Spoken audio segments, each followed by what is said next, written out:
You see the number 101 everywhere, right? Apartment numbers, highways, but we mostly know it from school. Chemistry 101, the basics. Well, in this explainer, we're going to peel back that modern layer and dive into a much, much older story that's hiding inside this number, all based on some really fascinating patterns found in ancient texts. Okay, so let's get right into it. When you hear Biology 101, you think the basics, the starting point. Simple enough. But what if, way back when, the number 101 meant something more? What if it was actually part of a hidden code, pointing to some pretty big ideas about things like scarcity, justice, and, get this, even geology? So the material we're looking at suggests that in biblical numerology, numbers aren't just for, counting stuff.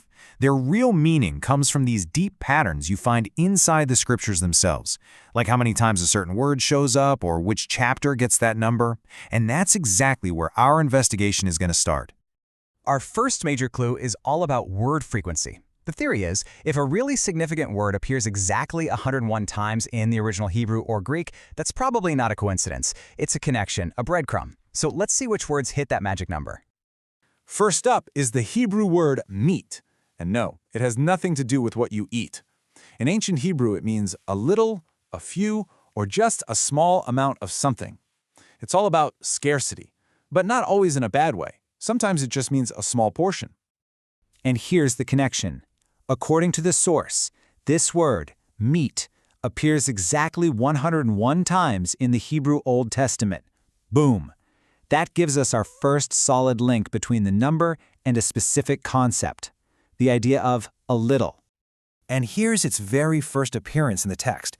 It's in that famous story of Abraham offering hospitality to 3 visitors, who are basically divine beings. He humbly offers them just a little water. It's a small act of kindness, right? But it has this huge spiritual significance. But 101 is also connected to a much, much harsher side of scarcity. Let me introduce you to the Hebrew word ra'ab.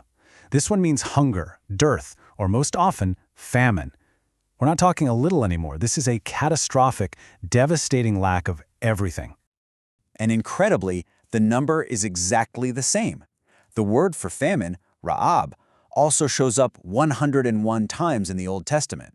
Whoa! All of a sudden, our number is developing this wild dual personality. It represents both a humble little bit and a terrible nothing at all. Its first use is also connected to Abraham. But this time, he's not the generous host. He's a refugee, on the run from a brutal famine in his own land. The contrast couldn't be more stark, and both of these pivotal stories are anchored by words that just happen to appear 101 times. Okay, let's switch gears and jump over to the New Testament to see how this idea evolves. Here we find the Greek word kalos. This is a really powerful word. It means everything from beautiful and good to virtuous and excellent. It's often just translated as good, like in good fruit or a good deed. And you probably saw this coming. The word kalos appears, you guessed it, 101 times in the Greek New Testament. This adds a whole new dimension, doesn't it?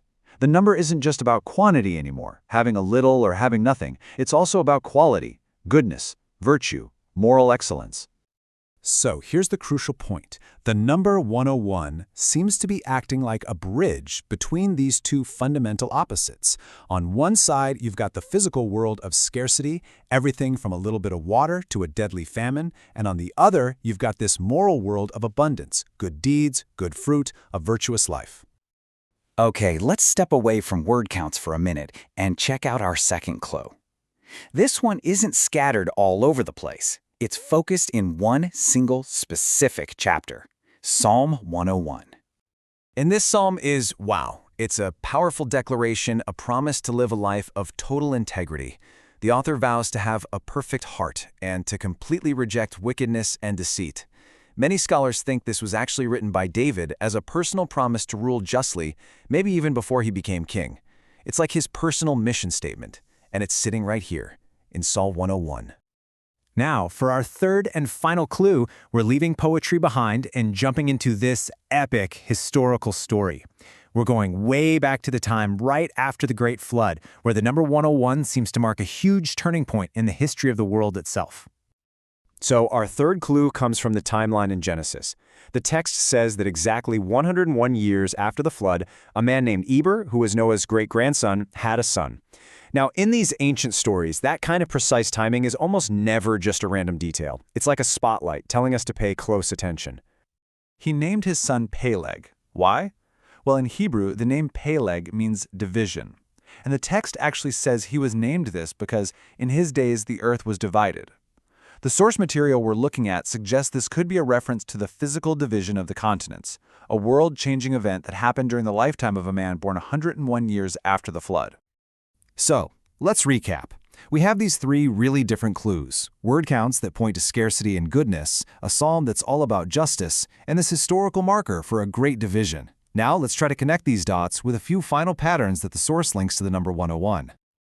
And the patterns just keep on building. For instance, the Hebrew word for youngest, katan, shows up 101 times, which makes you think of figures like David, the youngest son who became a great king. And the word prince, a title for a leader, is found in exactly 101 different verses. Altogether, these connections start to paint a picture around ideas of small beginnings, just leadership, and major, significant divisions. And this brings us right back to where we started, full circle. Remember that very first Hebrew word, meet, meaning a little? Well, the source proposes this really cool link to our world today. When we sign up for Astronomy 101, what are we asking for? We want the basics, just a little knowledge to get us started. Publishers even make books called 101 Ways to Do Something because it feels like you're getting a little extra on top of 100. So that ancient meaning might actually still be echoing in how we talk today. So, from a famine in ancient Canaan to a modern course catalog, the number 101 carries this surprisingly rich and complex story.